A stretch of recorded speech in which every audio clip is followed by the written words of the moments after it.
comfortable with me. Para lang hindi ako mukhang mataas siguro.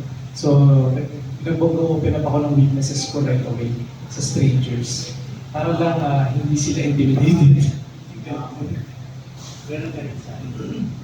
Ako po parang hindi naman po mas maraming nasasabi or mas feeling mo comfortable ka magkwento sa strangers kaysa mga kakilala mo kasi walang judgment. Pero siguro may therapeutic side din yung pagkukwento sa strangers kasi parang na-evaluate mo yung sarili mo, naging reflection siya, and may parang doon mo ma-realize na ganito ko pala ikwento yung sarili ko kung isa-summarize ko siya sa ibang tao. Kasi di ba parang pag may presumption na kapag sa kakilala mo or mutual friend. Pero kapag sa strangers, kaya mong mag-start ng buong story mo all over again na talagang from scratch.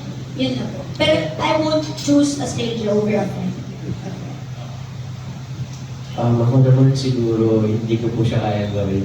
Mag-open up sa isang stranger. Kasi yun nga, mahihayin ako. Tapos pag kinausap ko lang ako, tsaka ako magsasalita. Pero hindi yung tipong andun na tayo sa usapan na malalim. Parang pa lang, surface level ko na tayo. Para ako makina ng kotse na kailangan mo nung pailitin para yung tipong mag-open up, para yung magkwentuhan.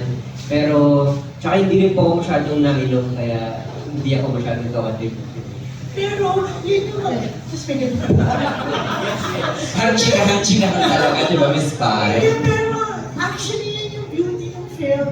Kasi siguro, kasi kami, di ba?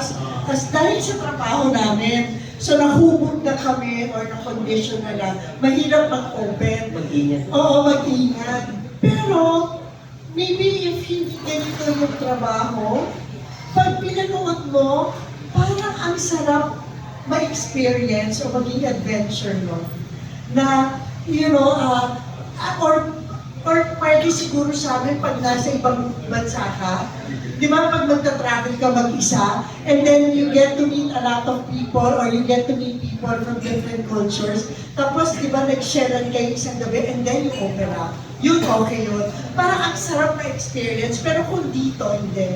Pero let's say like me, di ba, it's a dream of mine na, you know, to travel alone, once, pero anyway, to travel alone, meet people, meet strangers, and then, you know, you hear about their culture, yung buhay nila, parang ang sarap mangyari. So, ganun yung